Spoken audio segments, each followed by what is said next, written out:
నా పేరు చెప్పను. ఎందుకంటే ఈ కథ విన్నవాళ్లు, వాళ్లలో కొంతమంది ఇప్పటికే నాకు ఫోన్ చేశారు. వాళ్లకు నా నంబర్ ఎలా దొరికిందో నాకు తెలియదు. కాని ఒకటే తెలుసు. ఈ కథ బయటికి వస్తే మళ్లీ అది నిద్రలోకి వస్తుంది. ఇది 2018లో జరిగింది. అప్పుడు నేను హైదరాబాద్ ఔట్స్కర్ట్స్లో ఉన్న ఒక చిన్న రియల్ ఎస్టేట్ కంపెనీలో పనిచేస్తున్నాను. ల్యాండ్ సర్వే, పాత ప్రాపర్టీల పరిశీలన వంటి పనులు మా డ్యూటీ.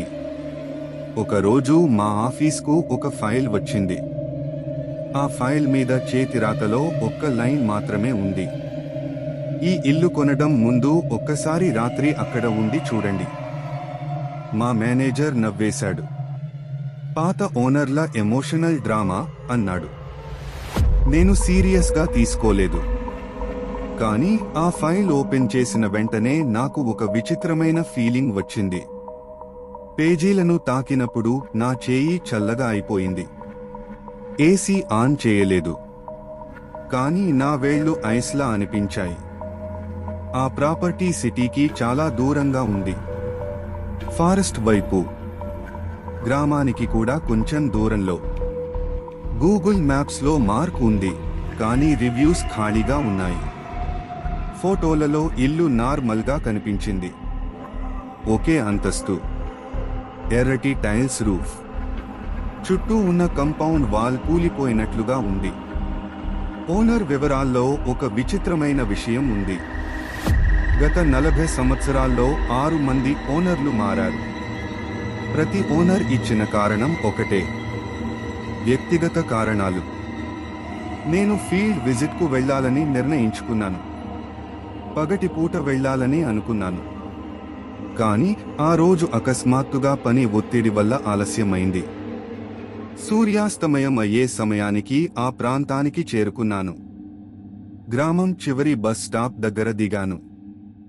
ఆటో లేదు. చుట్టూ మనుషులు ఎవరూ కనిపించలేదు. రోడ్డుపై నడుస్తుంటే చుట్టుపక్కల చెట్లు చాలా పొడవుగా ఉన్నాయి. గాలి లేదు. ఆకు కూడా కదలడం లేదు. ఆ నిశ్శబ్దం సాధారణం కాదు. చాలా గట్టిగా ఉన్న నిశ్శబ్దం. ఇల్లు కనిపించింది. గేట్ తెరిచి ఉంది. గేట్ మీద తుప్పు పట్టిన బెల్ ఉంది. బెల్ కొట్టాను. శబ్దం వచ్చింది. కానీ అది బెల్ శబ్దం కాదు. లోహంపై గోళ్లను లాగినట్లుగా శబ్దం వచ్చింది. లోపల నుంచి ఎవ్వరూ రాలేదు. కానీ లోపల నుంచి ఒక్క విషయం మాత్రం జరిగింది. ఇల్లు లోపల లైట్ ఆన్ అయింది. కరెంట్ కనెక్షన్ ఉందా అని అనుమానం వచ్చింది. గ్రామ ఔట్స్కర్ట్స్లో ఇలా కరెంట్? నేను గేట్ తెరిచి లోపలికి వెళ్ళాను. మొదటి అడుగులోనే ఒక వాసన వచ్చింది. పాత పుస్తకాలు, తేమ పట్టిన గోడలు, ఇనుప వాసన. రక్తం వాసన కాదు, కానీ రక్తంలా అనిపించే వాసన. హాల్లో ఒక సోఫా ఉంది. దుమ్ము లేదు. అదే మొదటి షాక్. సంవత్సరాలుగా ఎవరూ ఉండని ఇల్లు అంటే దుమ్ము ఉండాలి. కానీ ఆ సోఫా పూర్తిగా శుభ్రంగా ఉంది. టేబుల్ మీద ఒక స్టీల్ గ్లాస్ ఉంది. గ్లాస్లో నీళ్లు ఉన్నాయి. నీరు ఇంకా తాజాగానే ఉంది. అప్పుడే నాకు మొదటిసారి భయం వేసింది. హలో అని పిలిచాను. నా గొంతు ప్రతిధ్వనించింది. ఆ ప్రతిధ్వని కూడా ఆలస్యంగా వచ్చింది. సాధారణ ఎకోలా కాదు. నా మాట తిరిగి రావడానికి ముందే ఇంకో గొంతు వినిపించింది, చాలా మెల్లగా. వెళ్ళిపో. నేను షాక్లో నిలబడ్డాను.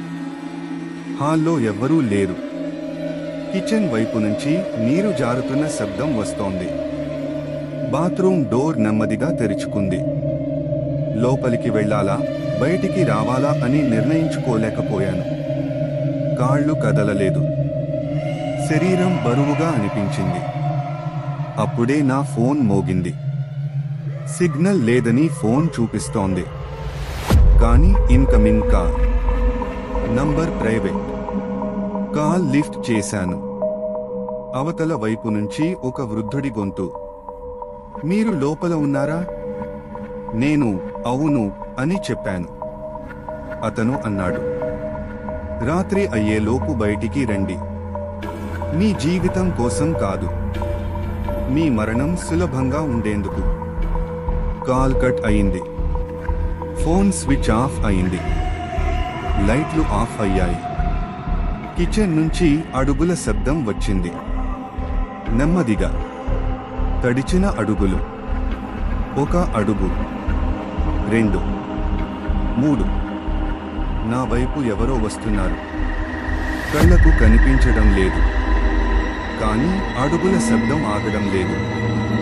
నేను కేక పెట్టలేదు, ఎందుకంటే నా గొంతు నుంచి శబ్దమే రాలేదు.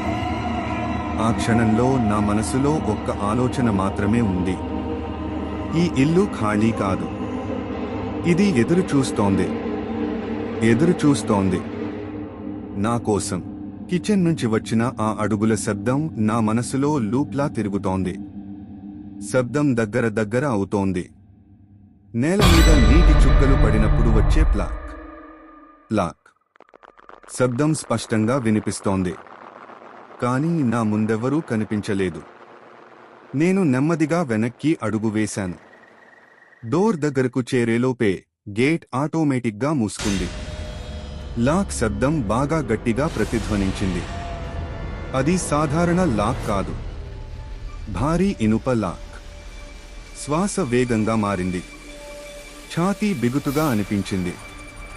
నా శరీరంలో చెమట ఐస్లా చల్లబడిపోయింది. కిచెన్ వైపు నుంచి ఒక్కసారిగా లోతైన శ్వాస శబ్దం వినిపించింది. అది మనిషి శ్వాసలా ఉంది, కానీ సాధారణం కాదు. చాలా నెమ్మదిగా, చాలా భారంగా. ఎవరు అక్కడ అని ప్రయత్నించాను, కానీ నా గొంతు నుంచి మాటలు బయటకు రాలేదు. గాలిలో మాటలు కలిసిపోయాయి. అప్పుడే హాల్ గోడ మీద ఉన్న గడియారం నడవడం మొదలైంది. గడియారానికి బ్యాటరీ లేదని ముందే గమనించాను, కానీ సెకండ్ హ్యాండ్ కదులుతోంది. Tick tick tick. ప్రతి టిక్కు గది ఉష్ణోగ్రత ఇంకా తగ్గిపోతోంది. కిచెన్ డోర్ ఫ్రేమ్ దగ్గర ఒక నీడ కనిపించింది. లైట్ లేదు, కానీ ఆ నీడ స్పష్టంగా ఉంది. మనిషి ఆకారం, కానీ తల కొంచెం వంగి ఉంది. మెడ సాధారణ కోణంలో లేదు. ఆ నీడ నెమ్మదిగా హాల్లోకి వచ్చింది. ఇప్పుడు కాళ్ల శబ్దం లేదు, కేవలం శ్వాస మాత్రమే. నేను పరుగెత్తాలని ప్రయత్నించాను. కాళ్ళు వినిపించలేదు, కళ్ళే కదులుతున్నాయి. ఆ నీడ నా ముందే ఆగిపోయింది. ముఖం కనిపించలేదు, కానీ ఛాతీ స్థాయిలో రంధ్రంలాంటి నల్లటి ఖాళీ ఉంది. అది ఛాతీ కాదు, ఖాళీ స్థలం. ఆ క్షణంలో గోడ మీద ఉన్న అద్దంలో ప్రతిబింబం కనిపించింది. అద్దంలో నా ప్రతిబింబం ఉంది, కానీ నా ప్రతిబింబం నవ్వుతోంది. నేను నవ్వడం లేదు, కానీ అద్దంలో నా ముఖం నెమ్మదిగా చిరునవ్వు చిందిస్తోంది. అద్దంలోని ప్రతిబింబం మాట్లాడింది. మీరు ఆలస్యమయ్యారు. ఆ గొంతు నా గొంతులానే ఉంది, కానీ టోన్ చాలా పాతది, విరిగిపోయినట్లుగా ఉంది. ఆ నీడ ఒక్కసారిగా ముందుకు కదిలింది. నా ముఖానికి చాలా దగ్గరగా వచ్చింది. చల్లని గాలి నా ముఖాన్ని తాకింది. అప్పుడే లైట్లు ఆన్ అయ్యాయి. తీవ్రమైన తెల్లటి ట్యూబ్ లైట్. ఆ నీడ మాయమైంది. నేను నేల మీద పడిపోయాను.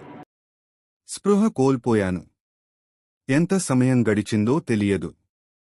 కళ్ళు తెరిచినప్పుడు ఉదయపు వెలుగు కిటికీల నుంచి లోపలికి పడుతోంది. పక్షుల శబ్దం బయట వినిపిస్తోంది. ఇది కలనా అని అనుకున్నాను. గేట్ తెరిచి ఉంది. ఇల్లు సాధారణంగా ఉంది. కిచెన్ శుభ్రంగా ఉంది. నీరు లేదు, వాసన లేదు. నేను వెంటనే బయటకు వచ్చాను. గ్రామం వైపు పరిగెత్తాను. మొదటి మనిషి కనిపిస్తే మాట్లాడాలి అని నిర్ణయించుకున్నాను. గ్రామంలో ఒక పాత టీ షాప్ ఉంది. షాప్ యజమాని నన్ను చూసి షాక్ అయ్యాడు. మీరు బ్రతికే ఉన్నారా అన్నాడు.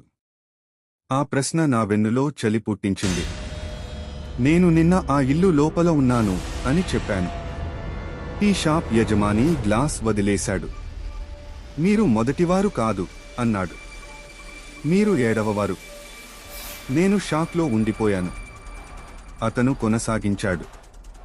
ప్రతి 6-7 సంవత్సరాలకు ఒకడు వస్తాడు. ప్రాపర్టీ సర్వే, యాజమాన్యం ఉండడం అంటూ రాత్రి లోపలే ఉంటాడు. ఉదయానికి ఎవరూ బయటకు రారు. నేను బయటకు వచ్చాను కదా అని చెప్పాను. ఆ వృద్ధుడు నా కళ్ళలోకి చూసి అన్నాడు, మీరు బయటకు వచ్చారని అనుకుంటున్నారా? అతను షాప్లో ఉన్న పాత రిజిస్టర్ తీసుకొచ్చాడు. రిజిస్టర్లో పేర్లు ఉన్నాయి, తేదీలు ఉన్నాయి, ఫోటోలు ఉన్నాయి. చివరి పేజీలో నా ఫోటో ఉంది. తేదీ నిన్న, స్థితి గల్లంతు. నేను నా ఫోన్ చూశాను. సిగ్నల్ ఉంది. సమయం చూపిస్తోంది. తేదీ 3 రోజుల ముందు. నేను స్పృహ కోల్పోయాను. ఆసుపత్రిలో మేల్కొన్నాను. డాక్టర్ అన్నాడు, మీరు అడవిలో అపస్మారక స్థితిలో దొరికారు. 3 రోజుల నుంచి. నేను ఆ ఇల్లు గురించి చెప్పాను. పోలీసులకు ఫిర్యాదు ఇచ్చాను. పోలీస్ బృందం ఆ ప్రాంతానికి వెళ్ళింది. ఇల్లు లేదు. కేవలం కాలిపోయిన నేల, బూడిద. పునాది లేదు, గోడలు లేవు. పోలీస్ రిపోర్టులో స్పష్టంగా ఉంది. ఏ నిర్మాణం కనబడలేదు. కాని నా బ్యాగ్లో ఒకటి ఉంది. తుప్పు పట్టిన ఇనుప తాళం చెవి. హోటల్ తాళం కాదు, ఇంటి తాళం చెవి. ఆ తాళం మీద ఒక సంఖ్య చెక్కబడి ఉంది, 7. నేను ఆ తాళం చెవిని ఇప్పటికీ నా దగ్గరే ఉంచుకుంటున్నాను. ఎందుకంటే నిన్న రాత్రి ఒకటి జరిగింది. నా గది తలుపు తెరుచుకుంది. నేల మీద తడిచిన అడుగుల శబ్దం. కిచెన్ వైపు నుంచి నెమ్మదైన శ్వాస. అద్దంలో నా ప్రతిబింబం నవ్వుతోంది. ఒక గొంతు వినిపించింది, మీరు ఇప్పుడు బయట ఉన్నారు, కానీ మీ స్థానం ఖాళీగా ఉంది. ఆ గొంతు వినిపించిన తర్వాత నేను ఒక నిర్ణయం తీసుకున్నాను. పరుగెత్తడం వృధా. దాక్కోవడం కూడా పనికిరాదు. ఎందుకంటే అది ఇప్పటికే నన్ను ఎంచుకుంది. ఆ రాత్రి నేను నిద్రపోలేదు. గదిలో లైట్లు ఆన్లోనే ఉంచాను. అద్దం మీద గుడ్డ వేశాను. తలుపు తాళం వేశాను. కానీ భయం తాళానికి గౌరవం ఇవ్వదని నాకు తెలుసు. అర్ధరాత్రి ఖచ్చితంగా 2:17కి నా ఫోన్ ఆటోమేటిక్గా ఆన్ అయింది. గ్యాలరీ ఓపెన్ అయింది. ఒక వీడియో ప్లే అయింది. ఆ వీడియోను నేను రికార్డ్ చేయలేదు, కానీ వీడియోలో నేను ఉన్నాను. ఆ భయంకరమైన ఇల్లు లోపల హాల్లో నిలబడి కెమెరాకు చూస్తున్న నేను. ముఖం వాడిపోయింది. కళ్లలో జీవం లేదు. వీడియోలో నేను మాట్లాడాను. ఈ ఇల్లు ఒక్క ఆత్మ కాదు. ఇది ఒక ప్రదేశం కాదు. ఇది ఒక ప్రక్రియ. వీడియో బ్యాక్ గ్రౌండ్లో అనేక గొంతులు ఉన్నాయి. చాలా మంది. మగవాళ్ళు, ఆడవాళ్ళు, పిల్లలు. అందరూ ఒకే వాక్యాన్ని పదే పదే అంటున్నారు. తర్వాత నువ్వే. వీడియో ముగిసింది. అప్పుడే నా గదిలో ఉష్ణోగ్రత ఒక్కసారిగా పడిపోయింది. నా శ్వాస పొగలా బయటకు వస్తోంది. గోడలపై పగుళ్లు ఏర్పడ్డాయి. ఆ పగుళ్ల నుంచి నల్లటి నీరు జారుతోంది. అద్దం మీద వేసిన గుడ్డ నెమ్మదిగా కింద పడిపోయింది. అద్దంలో ప్రతిబింబం కనిపించింది. అది నేను కాదు. అది నన్ను చూసి నవ్వింది. నువ్వు బతికి బయటపడ్డానని అనుకుంటున్నావు అని అంది. కానీ నువ్వు ఇప్పుడు మోస్తున్నావు. అప్పుడే నాకు అర్థమైంది. ఆ ఇల్లు ఒక భౌతిక నిర్మాణం కాదు. అది ఒక యాంకర్. దానికి ఒక శరీరం కావాలి, ఒక స్థలం కావాలి, ఒక కథ కావాలి. ఈసారి అది ఇల్లు కాదు, అది నేను. తర్వాతి కొన్ని రోజుల్లో విచిత్రమైన సంఘటనలు జరిగాయి. నేను వెళ్ళిన ప్రదేశాల్లో ప్రమాదాలు జరిగాయి. ప్రజలు భయంకరమైన కలల గురించి మాట్లాడారు. నాతో మాట్లాడిన వాళ్ళు నిద్రలో కేకలు వేశారు. ఒక చిన్న పిల్లవాడు నన్ను చూసి ఏడ్చాడు. ఊరికి రావద్దు అంకుల్ అన్నాడు. నీ నీడ సరిగ్గా లేదు. చివరికి నేను మరో నిర్ణయం తీసుకున్నాను. ఈ ప్రక్రియను ఇక్కడితో ముగించాలి. గ్రామంలోని ఆ పాత టీ షాప్ యజమానిని కలిశాను. అతను నన్ను ఎదురు చూస్తూనే ఉన్నాడు. ఇదే మీకు చివరి అవకాశం అన్నాడు. యాంకర్ను నాశనం చేయాలి. యాంకర్ అంటే ఆ ఇనుప తాళం చెవి. ఆ తాళం మీద చెక్కబడిన 7 ఒక సంఖ్య కాదు, అది ఒక లెక్క. నేను 7వవాడు కాదు, నేను చివరివాడిని. అర్ధరాత్రి అడవిలో ఒక్కడినే వెళ్ళాను. బూడిద ఉన్న ప్రదేశం దగ్గర నిలబడ్డాను. తాళం చెవిని నేలలో గట్టిగా నాటాను. రక్తం ఒక చుక్క వేశాను, ఉద్దేశపూర్వకంగా. అడవి పూర్తిగా నిశ్శబ్దంగా ఉంది. గాలి లేదు, జంతువుల శబ్దం లేదు. భూమి చీలిపోయింది. గొంతులు కేకలు వేశాయి. నేలలో నుంచి చేతులు బయటకు వచ్చాయి. నన్ను లాగడానికి ప్రయత్నించాయి. నేను కేక పెట్టలేదు, పరుగెత్తలేదు. ఈ కథ ఇక్కడితో ముగియాలి అని చెప్పాను. ఒక ప్రకాశవంతమైన వెలుగు. నేను కూలిపోయాను. ఇప్పుడు నేను ఈ కథను రాస్తున్నాను.